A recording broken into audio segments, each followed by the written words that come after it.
Happy Thanksgiving week and welcome to the Tim Boyle era. Evan and Tiki on the fan, a lot to get to. The Giants won a game. It's causing conflict amongst Giant fans. The great Joe Beningo will join us coming up at 4 o'clock. And yes, the Jets finally made a move at quarterback. I have to admit, Tiki, when I sat down yesterday, spending my entire day in front of a television watching football, and the Jets came on my screen, you would think I sat there for 3.5 hours with disgust, with anger, yelling at the TV. That's not the case. For 3 hours, I laughed. I guffawed. When this game starts with an Xavier Gibson kick return that's fumbled, I'm laughing. When the defense does a great job, including a Quinnen Williams sack, to get right off the field. But the Bills put up 3 points anyway, and 3 feels like 12 when you're the Jet offense. I was cracking up. When Zach Wilson comes on the field and he's like running backwards and he falls on his ass. Oh, my God. The guffawing is out of Fivered Peach. When Zach Wilson runs into Robert Saleh and those two schmoes fall down on the ground. Oh, my God. My laughing continued. When their one touchdown drive featured Thomas Morstead making the best offensive play of the day.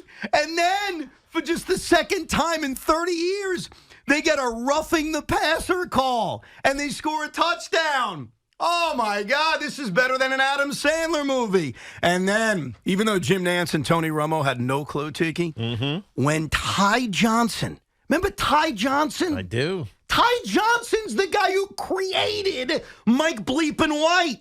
When Ty Johnson has his revenge game, and I don't think he had a touch for the Bills before Sunday, and he's dancing in the end zone. Oh, my God. This is better than Don Rickles in his prime. And then Khalil Shakur's making everybody miss. And then I had a callback. This one really cracked me up. I'm sorry, I'm going to try to get through it. I heard that Aaron Rodgers made this video that was so impressive that everybody on the Jets were like, oh, this is amazing. But here's the real capper to all of this. This head coach finally made a quarterback change. A quarterback change I had asked for 12 weeks ago. I know that's not mathematically accurate. A quarterback change. I mean, it kind of is. It is. Because you said before going into the season. Yes. I don't want Zach. I don't want Zach. So he finally makes a quarterback change to Tim Boyle, who I have no faith. And I'm not telling you Tim Boyle's going to be great. But he goes to him at 29-6. And that cracked me up the most. And that's the first time in this game where my laughing and my smiling turned to, really? So you finally make the quarterback change, Coach, when it's 29-6? Why? So all the Zach Wilson truthers could see Tim Boyle play down by 23, make a mistake, and say, see, it's not Zach's fault. Like, I don't get that one. And now, if you're just tuning in, Tim Boyle's the guy. Robert Saleh is going to announce it officially in about 2 hours. You'll hear it right here on this radio station. Tim Boyle is now the quarterback. So of all the laughing, Tiki, I did throughout yesterday, and it was hysterical, thinking about how we're all wasting our life watching garbage football. It cracks me up to no end. But the one that gives me pause is now he decided to make the change. I feel like there is real anger beneath the chuckles. Oh, no. Real displeasure. No. Despising. Ire. I feel like there is a fire brewing underneath that laughter. You're just throwing up is that what you're getting a from this? chuckling facade to try to make it feel like you're okay with everything that went down yesterday. Even though all week last week, if we all remember correctly, you had a bad feeling about this game. I did. You said it was going to be terrible. Yes. Even though Sean and I think Miss Sean and I took the Jets. We did. Hey, we took the Jets. Yeah. We should have listened to you. Should have listened. You should have listened to me and taken the Giants, which we'll get to. But the reality of the New York Jets right now is that for, I'm going to say 6 of these weeks, 6 of these 11 weeks, they've been listening to Aaron Rodgers tell them Zach's going to be okay. Zach will be fine. Zach will figure this thing out. He'll be the perfect bridge for me until I come back in early December. Let Zach handle it. Because if Zach is successful, who does that shine highly on and brightly upon? Aaron Rodgers. Nobody else has a dog in the fight for Zach Wilson. We talked about this last season. How does it make sense if you bring in Aaron Rodgers to keep Zach Wilson here? It doesn't, because you're not going to sign him to a long-term contract. He's never going to be your full-time starter until he was forced to be the full-time starter. And you knew right away that he just wasn't good enough. It could be okay. He can win some games. Just don't make mistakes. But in the NFL these days, especially when you're playing good teams or teams that are supposed to be good, like the Buffalo Bills, you're not getting by just by not making mistakes. Your defense can't score. And so this was inevitable. Why it took so long, that's what we'll dig into the bottom, try to get to the bottom of at some point. But this was inevitable, and we all knew it a year ago. We all knew it. Robert Saleh didn't know it. Aaron Rodgers didn't know it. Joe Douglas didn't know it. And all year long, I've said to you, this feels like a repeat of last year, and it really is, except the choke started earlier. Except the collapse began earlier, because a year ago, when we ate on Thanksgiving Day, there was hope for the New York Jets. When we eat on Thanksgiving Day this week, we all know the truth. They're dead. And this change, this desperate change, which of course I approve of, Zach Wilson's bad. I've known Zach Wilson's bad for a long time. A lot of us have known Zach Wilson's bad for a long time. This change just came late. And I'm not saying the change would have made a difference. I don't know. None of us know. But it really did crack me up. Tim Boyle runs out on the field. And the game is over. It's 29-6. And look, the Jet debacle yesterday wasn't squarely on Zach Wilson. It wasn't squarely on Nate Hackett. It wasn't squarely on the offensive line. It wasn't squarely on Garrett Wilson. It wasn't squarely on Dalvin Cook, who's allergic to blocking. The Jet defense didn't play well. The Jet special teams didn't play well. This was a suckitude from everybody. Everybody sucked yesterday. But it felt weird to me that when they finally make this obvious change, they do it. As we're all sitting there, if you're even still watching, how many people shut the game off after Khalil Shakur danced all his way into the end zone? A lot of people probably did. So now they go to Tim Boyle. Now Tim Boyle's going to start on Friday against the Miami Dolphins. And I have no idea what he's going to do. But here's what I do know. It can't be much worse than what we've just watched. Because while the Jets haven't been turning the ball over a lot with Zach Wilson, they don't score points. And so that can't get any worse. Nope. You can't score negative points, though in fantasy, Garrett Wilson scored negative points yesterday. Thanks for that, Garrett. But it's just this whole season, and you're right, there's anger that bubbles below my laughter. But yesterday, if you were watching the Jet game, you had two choices, laugh or cry. That's it.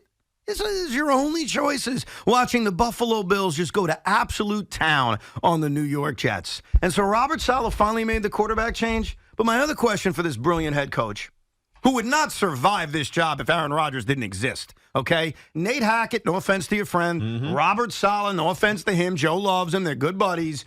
They would both be fired at the end of the year if the shadow known as Aaron Rodgers didn't exist. But I ask this for Robert Saleh. How does your team come out as ill-prepared as they came out yesterday? Your vaunted defense, great, bend but don't break. They couldn't get off the field on the first three drives. 3rd and 6 conversion, 3rd and 6 conversion. How do you have your team in a must-win game against a blood rival coming off of a day in which your offense had a players-only meeting? You decided to make changes personnel-wise. You decided to tell Nate Hackett, Nate, I got this great idea. Instead of being on the sidelines, we're going to put you up in the sky booth as if that's going to make a difference. You tried all these things, and your team came out flat. Your team came out and was atrocious. And there's a part of me, Tiki, that wonders, did this defense, who did not play well yesterday, did they let go of the rope yesterday? Because they know they need to be perfect with this offense. They know it. And so right away, think about what happens to this defense. They come on the field with the Bills having the ball at the Jet 21-yard line because Xavier Gibson put the ball on the ground. And the Jet defense does great. 3 and out or a 3 and kick. They kick a field goal. You feel good. Then what happens? The Jets get a gift on a personal foul penalty, move the ball to midfield, and boom, they go nowhere. And now the defense battles to get off the field. They hold them to a field goal. Give the ball back to the Jet offense. They do nothing. Battles to get off the field. Gives up a field goal. Then the Jet offense does nothing again. Like when they're sitting down there 9-0 after one quarter, you don't think this Jet defense, without knowing it, without having a meeting, kind of let go of the rope? Because that's the way it felt. I can't say that that's what happened, but I can say that you probably get worn out. You just get tired of it. You get tired of constantly having to carry everything that's going on with this team. And so, were they frustrated? I'm sure. We said after the game, and this is only reports, but I'm sure it was exactly the case. The plane was catatonic. That means that nobody said anything to anybody. So it's almost like shock. And the only thing I'm worried or wondering about, Evan, is why did it take so long? Like, why did it take so long to get to this point where the defense finally says, I throw your hands in the air. I give up. Like, what's going on with this offense? Why are you putting us in positions to lose? Because that's what it felt like from an offensive standpoint if you're looking at the New York Jets. And I know that everybody's going to come after the head coach. Everybody's going to come after my friend Nate Hackett. But I showed you guys this morning, and I've been saying this for a month now. It's not the play calling. It's the execution of the plays that are called. By whom? By Zach Wilson. By a lack of Zach doing the easy. He makes the easy look damn near impossible. In the second play of the game, they ran a rail route. What's a rail route? It's just a swing. Like, basically, it's a running back, or in this case, it was a tight end, Jeremy Ruckert, just swinging around the edge. You got a natural pick from Garrett Wilson washing down into the middle of the field. It takes a defender that's guarding the tight end. He is wide open. Like, I can't even you could make that throw, Evan. I know you can't throw a football, but you could make that throw. Of course I could throw a football. You could throw this one because he was that wide open. What'd Zach do? Zach checks it down to Breece Hall. Zach doesn't even look at him. And so I know people are going to get on Nate. I know they are. And he's my boy, and I get it. He deserves criticism because the team can't score. But when you have incompetence, when you go into a play and say, hey, Zach, the rail's going to be open. Watch 89. Get 89, all right? Just get 89. When the pick happens, throw it to 89. And he doesn't even look and throws it to the running back in an incompletion. I get it. It's still on the coordinator. But, damn, this quarterback does not help you. Okay, but, Tiki, here's where the world we live in now. Zach Wilson's gone. Now, he may not be released, as Boomer suggested this morning, and maybe they should. Boomer's right. Boomer is right. Just get rid of him. Put him out of his misery. There's no future here for Zach Wilson. Of course not. Not after this. There is no use here for Zach Wilson. So release him. There is. You're better off picking up a guy off the street to be your backup quarterback. Now, they already have one in Trevor Siemian, but whatever. You know what I mean. You're better off going to find someone who has had some experience and is going to add some value to your team. Well, that's why when Robert Saleh meets the media in about 2 hours, I'm fascinated by two things. Number one, how he spins it, if he even attempts to spin it. And number two, who's the backup quarterback for Tim Boyle? Because logically, I think we'd all agree, it should just be Trevor Siemian. That's right. And put Zach out of his misery. And by the way, this is exactly what happened last year. This is history repeating itself. itself. But you know what happened last year after they benched Zach? Injuries occurred, and Zach got the job again. I understand That's why you got to put him out of his misery. But this is 2 years in a row for a kid that you drafted 3 years ago. You've put him on the bench to make him the third string guy. Yes. He's not an NFL player, at least not in this city, and not for this team. I mean, I'm not espousing what Boomer is saying, but if you're going to do it, just fully do it. If you're going to make him the third string quarterback for the second year in a row, he's got to go. Some players just can't play in the league. Has nothing to do with him as people. I actually kind of like Zach. I've sat down with him in production meetings multiple times. I think he's a good kid. I think he works his ass off. He's just never going to get it, at least not here. He needs a fresh start, or he needs to just do something else. He is not good enough to be a starting quarterback for a team that had aspirations like the Jets have. And so, yes, everybody is at fault here, including the head coach and the coordinator and the terrible offensive line. You got Carter Warren, your fourth-round draft pick, who's a year and a half away from being viable in the NFL, scuffling, trying to make it work. But it's a disaster. And the only thing that's going to make you feel a little bit better is to get your, I don't know, to get your little taste of flesh and get Zach out of here. Well, I've already got my pound of flesh because I'm no longer subjected to watching Zach Wilson play quarterback anymore. And so that is already, for me at least, refreshing because I'm done. I've seen this guy play 32 games, 33 games as the starting quarterback for the New York Jets over the last 3 years. And I kind of knew this in the midst of last year. That's when it hit me. It hits everybody different. But he ain't the guy. So if you want to put him out of his misery and release him and let another team make that decision on Zach, I'm with you on that. I endorse what Boomer says. I endorse what you say. But now we move to reality, and that is he's not going to play. Tim Boyle's the quarterback. Nate Hackett's been criticized. Rob Sala's been criticized. This offensive line's been criticized. But now they've changed quarterback. So on Friday against the Dolphins and then the following Sunday, are we going to see a difference? Well, hold on. You said do the easy. Will Tim do that? He did it. Yes, he did it yesterday. He make the easy throw. I threw out yesterday, good and bad. There's nothing to judge from yesterday. Go ahead. What were you going to say? I 100% agree. It's impossible to throw a guy in a game at the end of the third quarter. You have zero protection for him anyway. Max Mitchell is a liability to whoever is taking snaps. He's a turnstile. Exactly right, at quarterback. As much as I respect the career of Dalvin Cook, when you got 5-man protection and basically every lineman's got a guy in front of them, you have to block the middle linebacker, period. Right? Don't just, I'm going to get out in the route and get your quarterback destroyed. Right? They have so many issues going on with this team. But Tim Boyle made the throws that he needed to. Right? Pressure's coming. I'm going to throw this one to C.J. Uzomah. Or I think it actually was Conklin. I'm going to throw it to Conklin. Pressure's coming. I'm getting this to Garrett Wilson. Pressure's coming. I'm getting it to Garrett Wilson. Oh, you fumbled. Right? No. There it goes. Right? He made the throws. He made the easy look easy. He didn't do the big stuff because he didn't really have an opportunity. But he made the easy look easy. But my question for you, forget Tim Boyle for a second. Go. My question for you is, what are you still expecting out of this Jet season? I'm serious. As a Jet fan, what are you seriously thinking is going to happen? Now, forget the Aaron Rodgers stuff for a second. We'll revisit that craziness, which I think actually might happen, but probably not anymore because they're not going to be in it. Because the reality is that at 4-6, guess who you're only a game ahead of in the standings overall? The New York Giants, whose season's been over for 2 weeks.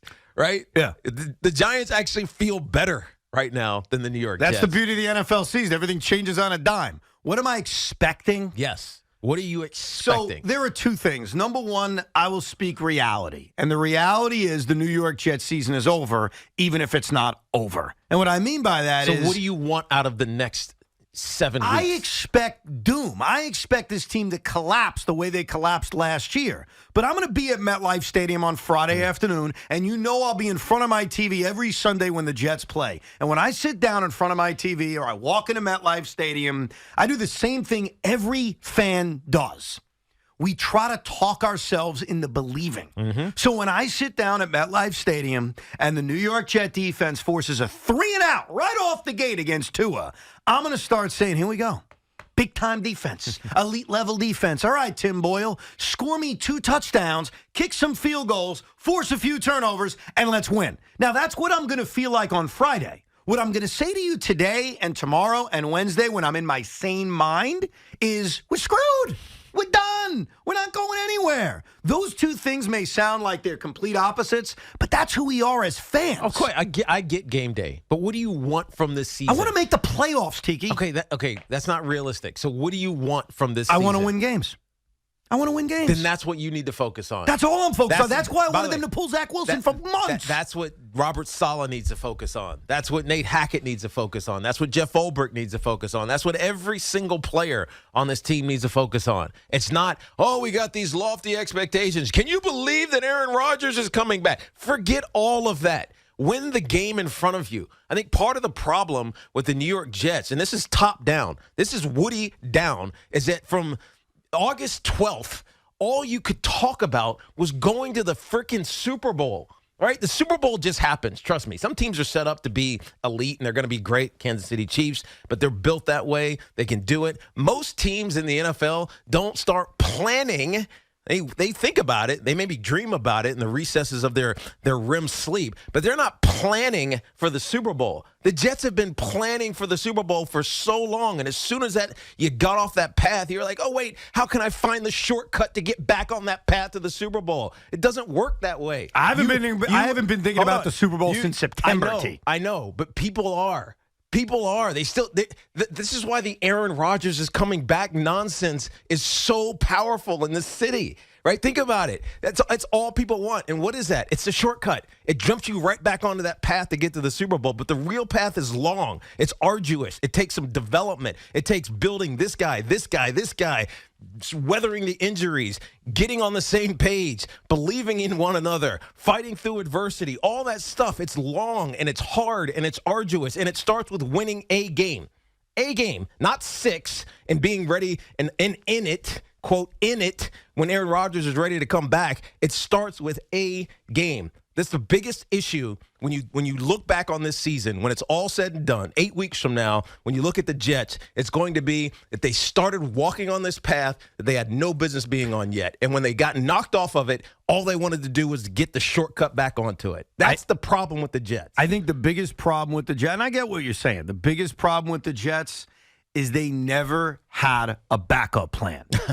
That's the biggest problem with the Jets. The biggest problem is I was all for bringing in Aaron Rodgers, and I stand by it. Mm-hmm. Obviously, I don't disagree. Okay, so we all agree they made the right decision and the right gamble to bring in Aaron Rodgers. But what they needed to do was not rely on Zach Wilson in case things went bad with Aaron. Maybe not a season-ending injury, but even if you missed him for a few weeks. But you drafted Zach. So the Niners drafted Trey Lance. You move on when something's a mistake. No, you move on when you find someone better. They did find someone better. Tim Boyle? No. But during the offseason, they could have brought in numerous names that would have been better than Zach Wilson. But they didn't. But that's my point. That's where this screwed up.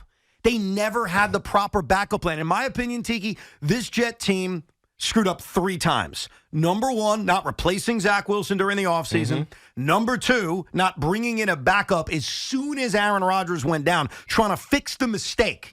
And I totally get your points against Carson Wentz. I use him as a name. Mm-hmm. Carson Wentz, Matt Ryan, Josh Dobbs eventually via trade, trading for Jacoby Brissett, whatever you want to come up with. Yeah. That's screw up number 2. Matt likes having beers with me on Friday, so no, I get that. And screw up number 3 is it took so long for the Jets to finally realize what you realized, what I've realized, what Boomers realized, what everyone's realized, which is Zach Wilson can't play. Now, we all came to different points when that happened. Mm-hmm. I remember 2 weeks into the year, we were arguing about starting Tim Boyle versus Zach Wilson. Yeah, I do. But eventually, you saw enough of Zach not be able to do the easy where you even said, I'm done. Mm-hmm. And it took the Jets so long. It took them until November 19th as their season was spiraling in a game in which they were getting blown out to make the call that they should have made weeks, months, a year ago. And that he ain't the guy. So I'm glad it's over, but now what? And the now what is more misery. We'll get to your calls on this. We'll also get to the Giants because the New York Giants caused major confliction amongst Giant fans with what happened yesterday. We'll get to your calls, 877-337-6666. The great Joe Beningo will join us at 4 o'clock. Thank God for drugs. And we'll hear from Robert Saleh when he meets the media and makes it official. Zach Wilson's done as a New York Jet. We are...